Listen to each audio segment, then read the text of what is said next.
कहते हैं इल्लत जाए धोई धाय पर आदत कभी न जाए। गंदगी धोने से चली जाती है पर आदत नहीं जाती है। चीनी विदेश मंत्री ने ब्रिक्स की बैठक में कुछ ऐसा कर दिया जिसकी आशा न तो भारत को थी और न ही पूरी दुनिया को थी। तो एक तरफ जहां ब्रिक्स की मीटिंग चल रही है, वहीं दूसरी तरफ G7 चीन के लिए सबसे बड़ी तबाही ला रहा है, जिसे आप एक कहर कह सकते हैं। वो भी ऐसे समय में जब चीन खुद बड़ी मुसीबत में फंसा हुआ है। इस मैप को देखिए आप। इस मैप में एक जाल है। जिस तरीके से ये फैला है, ये दरअसल चीन का वो महत्वाकांक्षी प्रोजेक्ट है जिसे BRI के नाम से जानते हैं। ये BRI वो चाल है जिससे चीन कर्ज के जाल में फंसा रहा है शकुनी बनकर पूरी दुनिया को। चीन से निकलता हुआ ये project central Asia, Europe, Persian Gulf, Mediterranean Sea, western Asia, south Asia,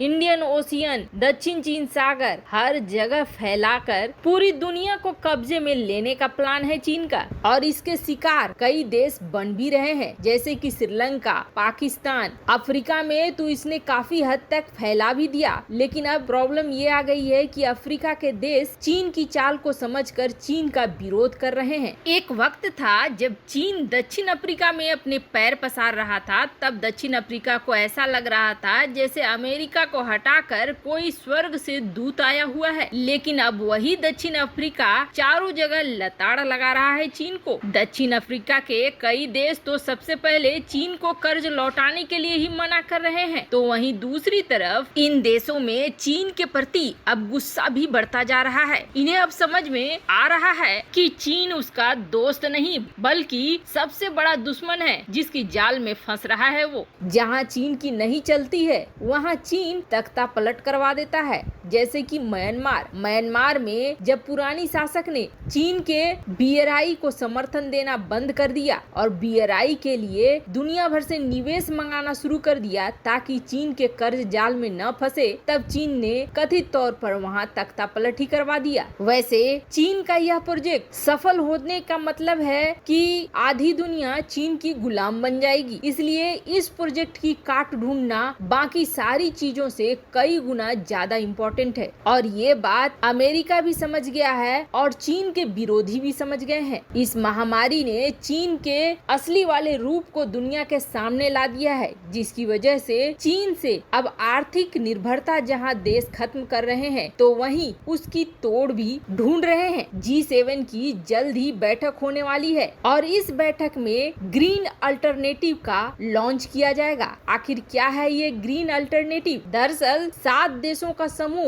G7 अब चीन के बेल्ट एंड रोड इनिशिएटिव को चुनौती देगा। इसका नाम होगा क्लीन ग्रीन इनिशिएटिव यानी CGI, जो विकसित होने वाले देशों को एक फ्रेमवर्क देगी और लोगों को मदद करेगी अपने अपने देश का विकास करने के लिए। और सबसे बड़ी बात यह है कि इस इनिशिएटिव में अमेरिका की भागीदारी बहुत ज्यादा होगी। उसके बाद दूसरे नंबर पर ब्रिटेन की भागीदारी है। ये वो देश हैं जिनके पास पैसे की कमी नहीं है। चीन के $1 ट्रिलियन का निवेश है BRI में, जो दुनिया के कई बड़े पार्ट में सांप की तरह फैल भी गया है। अगले हफ्ते जो G7 का समिट होने वाला है, उसमें इसका प्रस्ताव रखा जाएगा। जर्मनी, फ्रांस और इटली अफ्रीका के इलाकों को देखेंगे तो वहीं अमेरिका, लैटिन अमेरिका और एशिया के इलाके को, तो जापान इंडो पैसिफिक रीजन को। पर अब ये सारे देश मिलकर एक पारदर्शी सिस्टम बना रहे हैं ताकि BRI को तोड़ा जा सके। वैसे ये सफल भी होंगे। ऐसा इसलिए क्योंकि चीन के ऊपर से दुनिया भर के लोगों का विश्वास उठता चला जा रहा है। ऐसे में ये नया इनिशिएटिव दुनिया को एक नया आशा देगा और खासकर उन देशों को जो गरीब है और मजबूरी में चीन के जाल में फंसते जा रहे हैं। चीन के लिए यही मानिए कि ये बुरे दिन की शुरुआत है। तो वहीं दूसरी तरफ BRI की बैठक चल रही है और इस बार BRI के विदेश मंत्री आपस में मिले। हालांकि ये मीटिंग वर्चुअली ही हुई, लेकिन इसमें चीनी विदेश मंत्री ने अजीब हरकत करी। उन्होंने जो हरकत करी उसे तो डिस्कस करेंगे ही, पर ये जान लीजिए कि उन्होंने बोला क्या भारत के लिए? 5 देशों का समूह ब्रिक्स, ब्राजील, रूस, इंडिया, चीन और साउथ अफ्रीका, इन्होंने वीडियो कॉन्फ्रेंसिंग के जरिए इस बैठक को करा, जहां विदेश मंत्री जयशंकर ने इस बात की घोषणा करी कि ब्रिक्स के देशों को WTO में वैक्सीन के ऊपर से पेटेंट हटाने में प्रस्ताव का समर्थन करना चाहिए और इससे दुनिया भर को फायदा मिलेगा। तो वहीं चीनी विदेश मंत्री ने ये कहा कि जिस तरीके से भारत महामारी के दौर से गुजर रहा है, ऐसे में भारत ने ब्रिक्स का आयोजन किया और अपनी मदद को बरकरार रखा है, ये बहुत बड़ी बात है। वहीं चीनी विदेश मंत्री ने ये भी कहा कि चीन भारत को हर तरह की मदद देने को तैयार है। आपको बता दें, मदद के नाम पर अब तक चीन से कुछ भी नहीं आया है। चीन से अगर किसी चीज को आप देख भी रहे हैं कि कंसंट्रेटर आ गए हैं या फिर और कुछ आया है, तो ये खरीदे गए हैं, न कि चीन ने मदद के तौर पर कुछ भेजा है। जबकि जब 2020 में चीन के अंदर महामारी फैली थी, तब भारत ने मदद के तौर पर कई सारी चीजें भेजी थी। पर ब्रिक्स का आयोजन का फायदा उठाते हुए चीनी विदेश मंत्री अपने आप को ये दिखलाने की कोशिश कर रहे थे कि चीन को कितना ज्यादा भारत को लेकर चिंता है। इस बार ब्रिक्स की अध्यक्षता भारतीय विदेश मंत्री एस जयशंकर ने करी। उन्होंने कहा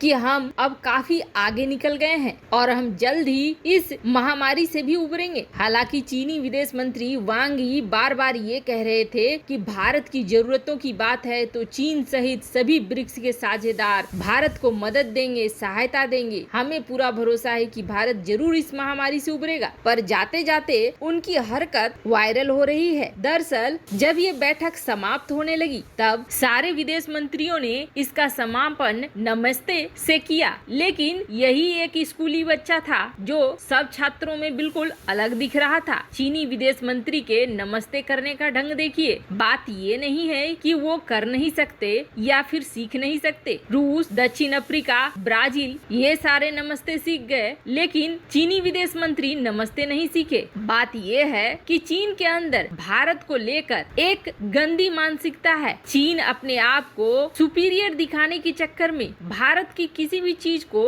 तुच्छ दिखाने की कोशिश करता है। चीनी विदेश मंत्री के इस हरकत से उनकी यही सोच दिखती है कि चाहे कुछ भी हो जाए, हम भारत की किसी भी चीज को फॉलो नहीं करेंगे, यहाँ तक कि नमस्ते को भी नहीं। पर कोई बात नहीं है, चीन के लिए मुसीबतें मुंह बाकर खड़ी है। एक तरफ जहाँ जांच चल रही है, तो वहीं दूसरी तरफ अब चीन में भी नए नए वेरिएंट पैदा हो रहे हैं और ब्रिक्स की कमर जो आधी टूट चुकी है, उसे पूरी तरीके से तोड़ने की तैयारी भी चल रही है। वैसे आपको क्या लगता है, चीन के BRI को तोड़ने के लिए G7 का ये कदम क्या कारगर सिद्ध होगा? क्या चीन के BRI को तोड़ पाएगा? कमेंट कर अपनी राय जरूर बताएं। जल्द मिलते हैं अगले वीडियो में नई खबर के साथ।